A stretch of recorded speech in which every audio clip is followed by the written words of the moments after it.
we're informed by scientific process and methodology, but that doesn't actually determine the choice. And so one has to ask, what is the methodology that is relevant to influencing choice that includes but is not limited to the methods of science?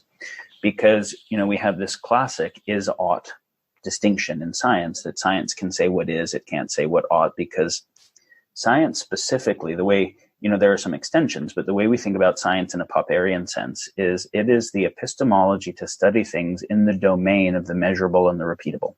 Something has to be both measurable and repeatable to be able to be subject. Well, there are things that are real that are measurable but not repeatable. There are things that are real that are not measurable. Measurable is in the domain of third person. And obviously first person itself is not measurable. You can measure third person neural correlates and then over norm how well you think they're correlated, and use a physicalist assumption to say that physical was primary and third person was primary and first person must have been epiphenomenal, none of which is grounded in anything other than a self-referential assumption. So the real is not exclusively measurable and repeatable. So science is a necessary but not sufficient epistemology. So when I'm asking questions about choice making, I'm asking ought questions, not just is. Now they have to be informed by is, otherwise they're ungrounded, right? So one of the problems here is that the philosophy of science gave us so much power over religions and other things to be able to understand the physical world and then apply that as technology and engineering to have more power over the physical world. So anyone who paid attention to Newton's calculus could make cannonballs hit the target way better than the pendulum dowsers could, and could do a lot of things. So those who kind of paid attention to it just started to win via war, economic war or military war or whatever it was.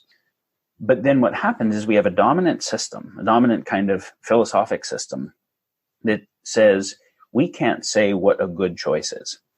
There is no basis there is no reification of the concept of good or the concept of choice. Both of those are concepts that we don't actually understand. So we assume choice is summed up causation from particle physics in the brain or genes or whatever domain we happen to study.